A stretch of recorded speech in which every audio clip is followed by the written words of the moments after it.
Hi everyone, my name is Michael Laubscher and this trip report is coming to you from Zambia's Lower Zambezi National Park. I am currently hosting pretty much a back-to-back privately guided safari in the Lower Zambezi at the classic Zambia camps, and hence the reason I'm sharing this video or recording this video here and now, because I won't really have much time between these two trips and my Arctic voyage coming up. So if you want to see what we got up to in this incredible place on a kind of day-to-day highlight type scenario, stay tuned.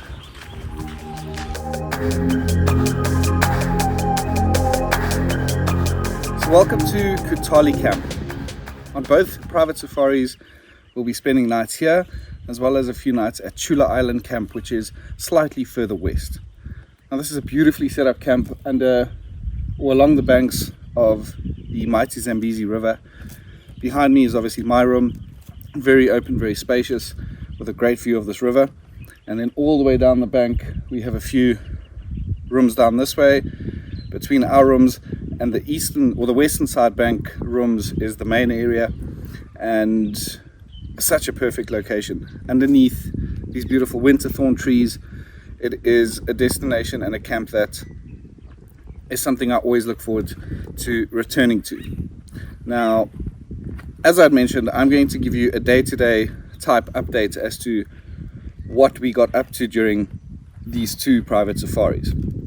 Now, day one obviously consisted of us flying in from Lusaka into the Lower Zambezi, and that's a quick 30-minute flight into Jeki airstrip, and then from there to get to Kutali, if you gun it straight in, about an hour or just over an hour to get to camp. Our decision, we decided to take it slow and take a slow bumble into camp, and en route, I mean, these forests are just unreal. I was so excited to get back to them regardless as to what time of day you drive through them, because sunrises and sunsets are next level beautiful, and something that you really do want to spend time focusing on if you do come out on safari here. But regardless as to the time of day, currently there's a lot of smoke coming off the escarpment because it's burning. We can't really smell the smoke, but there's a lot of haze in the air. So even now at midday, the haze and that blue kind of look and feel between the forest and along the forest floor is a real thing, and really, really pretty to be a part of. But as I'd mentioned, we took a slow drive into camp. We saw loads of ellies and all other animals like waterbuck, impala, ground hornbills, tons of bird species, warthog, all that kind of stuff on our drive through to camp. And every scene so different and every scene so beautiful. We had a really cool moment with a big herd of buffalo who were slightly nervous with our presence. They got up, ran a bit, made a bit of dust as the sun was slightly lower, which looked really pretty. But on day one we decided to get to camp to check in slightly earlier while it was still light out, and it was quite awesome spending time in this camp while it was still light, to document it, to enjoy the fire with no one else around, the tranquility thereof. This place is really special, and I say this because your daily visitors are constant. We got waterbuck, there's a hyena denning in camp at the moment. We had lions around camp. There's often leopard around here.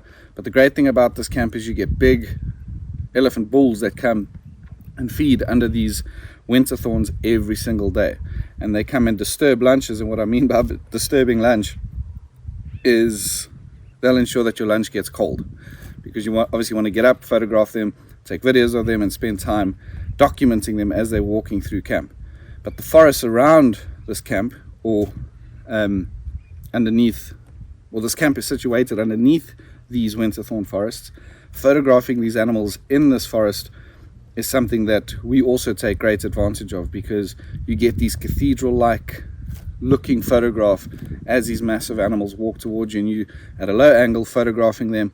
And yeah, it seems honestly as if these massive towering trees dwarf the largest land mammal on the planet.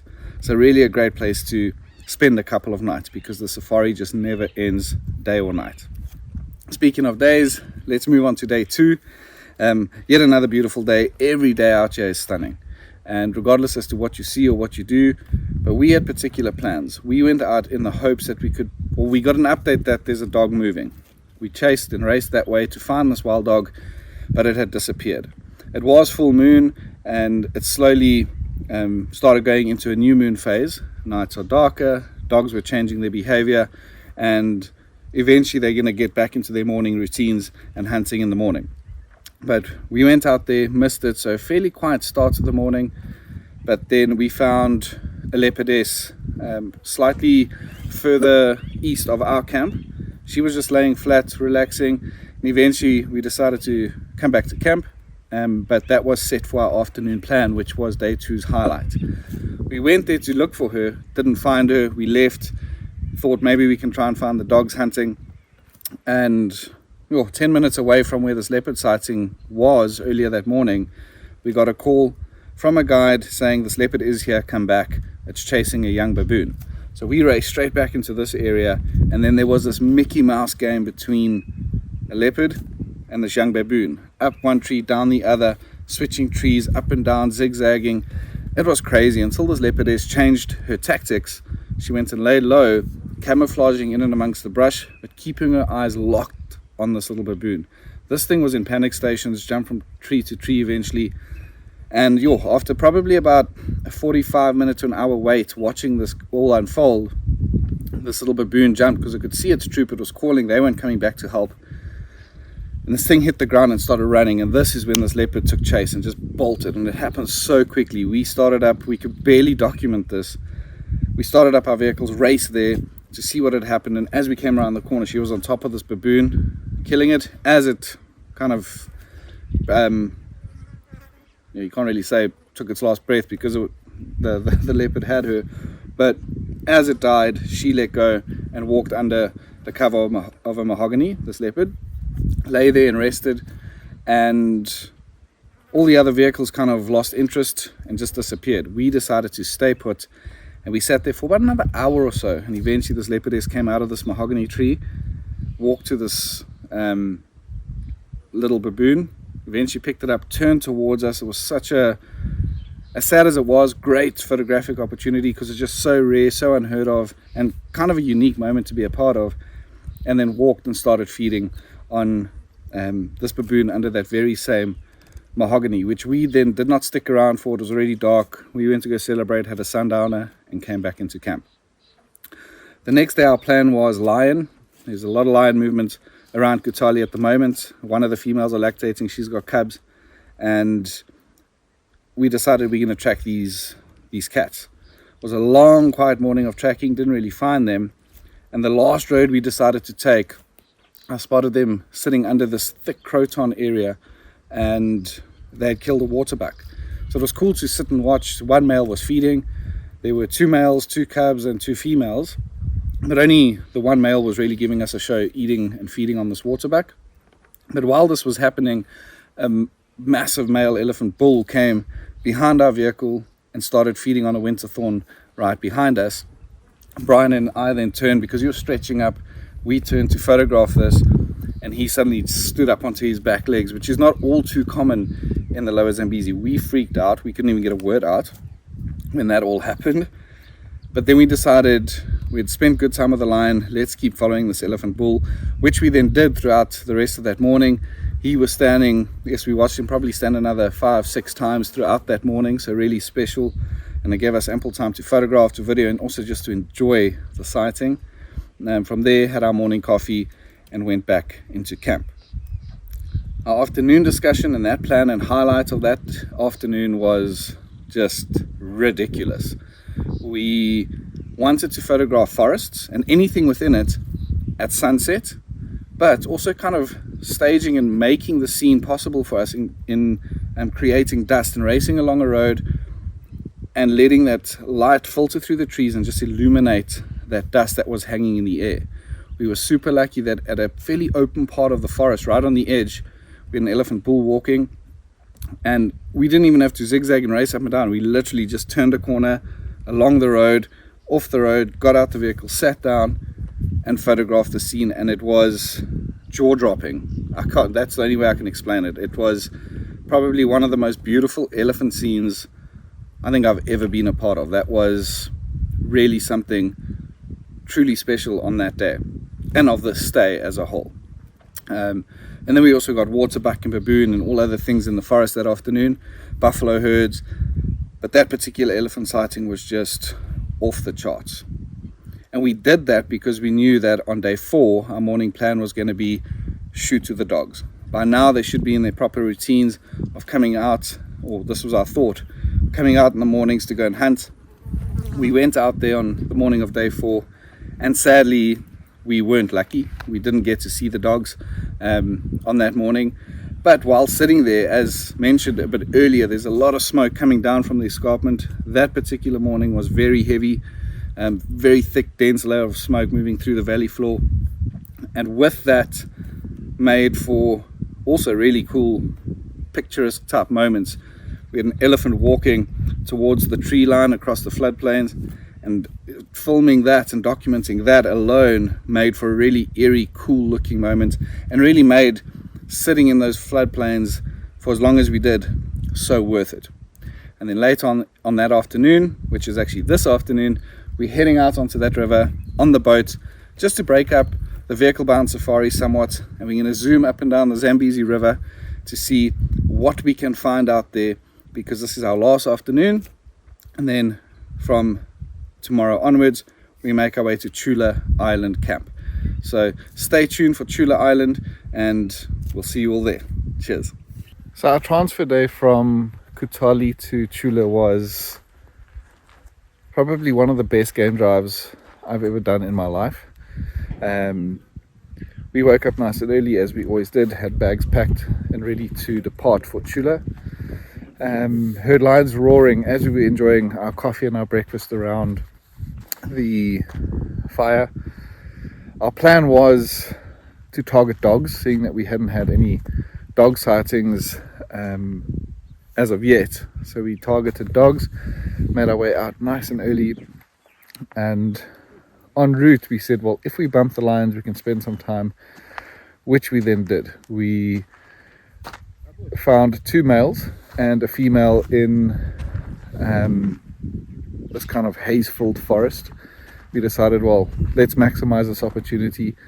We did big loops around them because the one male and the female were kind of starting to show signs of mating, but did big loops around them, got out the vehicle, sat next to the vehicle, and got these beautiful low angle shots of these cats within the forest. And yeah, that was a great way to start the morning. We decided to spend a bit of time with them because they were walking through different areas and gave us great opportunities to photograph them. But we then continued with our plan, and we the west, because currently standing in the Jackie Plains behind me, this is Jackie Airstrip. These dogs are denning just off to the ridgeline back there, and so we came through to hopefully find the dogs in the plains, which on that morning as the sun was rising, our guide Rich just sat there and he was like, yes, yes, yes, yes. And I picked up binoculars, Rich picked up his binoculars, and the dogs were in formation walking in towards the forests. So we again then repositioned our vehicle in a nice low angled gully, got out the vehicle, sat next to it very quietly, and these dogs just appeared over this crest, looked at us, and then slowly approached. They were quite inquisitive. We got some great moments photographing them there as they were running across and silhouetted in the sunrise sky. And then we continued to follow them along as they started hunting on that particular morning. They went hunting in those forests, and as you would have seen in the lion videos, those forests are breathtaking. And so yeah, we watched them initiate that stalk, the chase, and then we lost them because it gets like keeping up with dogs, and for the most part is absolutely or a massive challenge and an absolute thrill. But we chased them, followed them, and we found them on an impala carcass. Watched them feed on that. They were kicking up dust, the haze in the forest. It was just such a beautiful scene, yet a very sad moment for the impala at least. We stayed with them until they finished that carcass, and being a pack of 19, they obviously need to eat quite a lot and find enough food for them, the pups and the den guardians. So they continued hunting that morning. We watched them kind of regroup, scatter, and then re-chase more impala. Took down another impala, and then we followed them kind of en route back and up onto these plains and into the den site. But that was it for that. Well, we thought that was it for that morning. We were now going to make our way to camp to settle in and pack, because we had 3 nights at Chula Island camp. En route there, we came across an elephant bull who, for the Lower Zambezi, does something which is not all too common, and he was an elephant that stood up on his back legs, and we got to spend time with him. Again, snuck out the vehicle, sat right next to it, and we watched this elephant just stand, and he stood for us probably 6-7 times on that morning. Brian and Jen just didn't want to leave, but a really special moment to be a part of. And watching him, just behind him were 2 breeding leopard, mating leopard. We didn't decide to go there and spend time with them because it was a very dense and thick area, so we opted just to make our way into camp and rafted over the Discovery Channel, because you are on an island. Chula Island camp is on an island, but an absolutely stunning little camp. It's the setup of the rooms are pretty similar to that of Kutali camp. Very basic, but all you need: bucket showers, great views, super comfy beds, enough place for clothes and whatever you need to hang or pack out or whatever it may be. And the lodge itself, or the main area, also very similar, very open plan, but the terrain is very different at Chula. It's beneath these beautiful Natal mahoganies, so the camp feel is slightly different. It's a bit more dense, a little bit cooler because there was more shade, but equally as amazing. The staff trained just as well, and we had an absolute blast at Kutali. That afternoon we did a canoeing trip, because that is a big focus while at Chula Island, is the water-based activities, being boating or canoeing. And I'll speak more about the water-based stuff at the end. But we did our canoe trip, and I actually forgot to mention, while at Kutali we had 4 porcupine sightings in one night. We saw the first porcupine, blew our minds. We saw a second, then a third, then a fourth. It was crazy. But after the first canoeing trip at Chula, we also came back home, and driving on the island, boom, bumped into a porcupine. So that reminded me of a previous highlight that I forgot to mention. Day 2, as I'd mentioned, we were obviously targeting dogs, and we left camp, got out there, but as we were approaching this Makoro that takes you across the Discovery Channel to get to your safari vehicle on the mainland, we heard leopard calling, but like all over the place. So we thought, well, flip, maybe we get to bump into a leopard. Got into the vehicle, and literally from the vehicle we drove where the vehicle was parked, probably 70-80 meters, and Jen, the guest I'm hosting, just shouts out, "There's a leopard in the tree, there's a leopard in the tree." She was in this beautiful fallen over dead tree with the most amazing backdrop.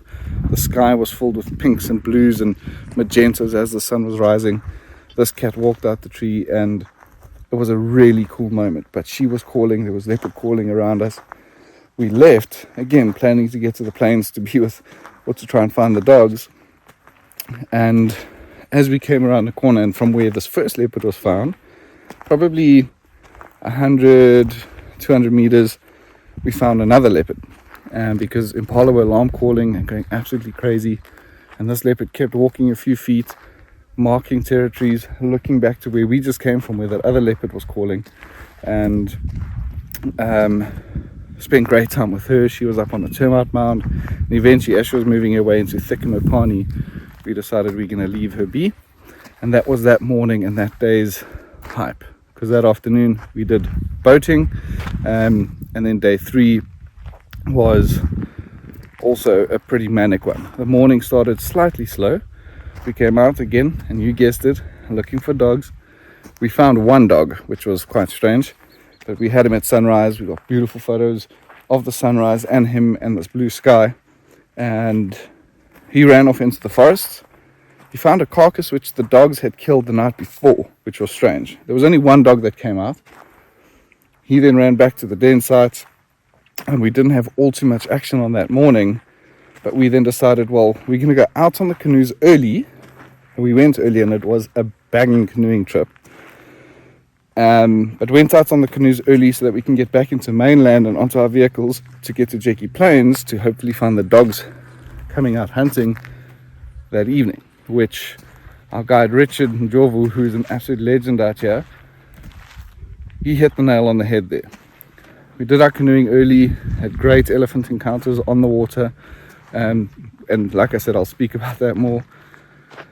And then we got onto mainland, came in, had our drinks at the palm trees, literally, well, not these very close ones you can see, one's further back. Sat there with him, and he saw the dogs coming out, running out. Then, a dream of mine came true, our guests. We sat there watching these dogs start stalking buffalo. There were 4 male buffalo. They ran after them, harassed them, chased them, bit them, nibbled them. There's an aircraft coming through, so I'll keep speaking now.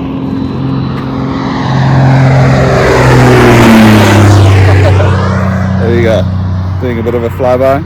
But these dogs chased this buffalo, and as they were chasing them across the plains, these buffalo just turned towards us and ran towards us. The dogs chasing these buffalo past us, we made chase, we followed them. It was absolute pandemonium, and so yes, it was thrilling. It was so exciting, and it was something that we all really wanted to see and be a part of. The dogs decided not to commence that chase. They got a bit tired, regrouped, rested. From that point onwards, it was really dark by then. They picked up on a group of impala. They got into that dog hunting formation and then just started chasing. And we decided to stay put and not chase these animals, and we just documented it from a distance. Off they went running. Saw the impala running and leaping into the forest. The dogs did kill an impala last night, or on that last evening. But yeah, as I said, photographically it would have been tough. It would have been so dark already. So we decided rather just to leave the area and make our way back into camp. And now, speaking of water activities, and this is what makes the Lower Zambezi and Classic Zambia camps so unique, is that you can walk, do drives, canoeing and boating. So those are 4 different activities within the same place. And we had really cool water-based activities or sightings on these activities. We had elephant crossing the Zambezi River. We spent a lot of time with hippo in the main river, and we positioned ourselves to shoot into the sun. So when these hippo are snorting water up, you get these cool backlit shots of this mist flying up into the air. We got to enjoy, and from a picture point of view, it's really, or photographic point of view, it's really fun to photograph in these areas because you create different images, low angle images, and if you're into video, you get these really cool cinematic like motion. It's like as if you filmed it with a drone. It's very smooth sailing kind of stuff. There's that plane again. That could possibly be our flight out back to Jeki, okay, back to Lusaka. But yeah, you get these really cool cinematic like type videos that as you're drifting past these animals, if you're keeping your camera nice and steady. So it's a cool place to film and document wildlife. A really exciting moment we had on the boat or on the canoe is hippos were out on the side, and we had many tranquil moments in the canoe with the elephants walking in the river or in the channel doing their thing. But a really exciting time we had in the river, or on the channel, excuse me, were hippos. They were up on the bank resting and sunning. And I still told Jen and Brian, I said, hey guys, maybe these hippo get up and run into the water, so let's get ready for those splashes and that kind of moment. And that's exactly what these hippo did. We got great shots of that. We got our heart rates up, to say the least. But for the most part, water-based activities are very tranquil. You get to see really cool bird life, create different kinds of images and then also the sundowner stops that they do for us out on the river as the sun's setting, low waters, beautiful chairs, nice snacks, good drinks, and the views of the Zambezi River is something. Like Jen and Brian have done a lot of safari and both said this is probably the most unique sundowner stop they've ever got to enjoy. Now that all said, sadly an 8-day safari here in the Lower Zambezi, and a thrilling one of which has now sadly come to an end. I'll be coming back in a couple of days to host the second safari, private safari in the region, but we had an absolute blast. And if you've got questions about this beautiful place and just how special it is, please feel free to reach out. I will happily assist. Thanks for your ears, thanks for your time, and I'll chat to you all soon. Bye bye.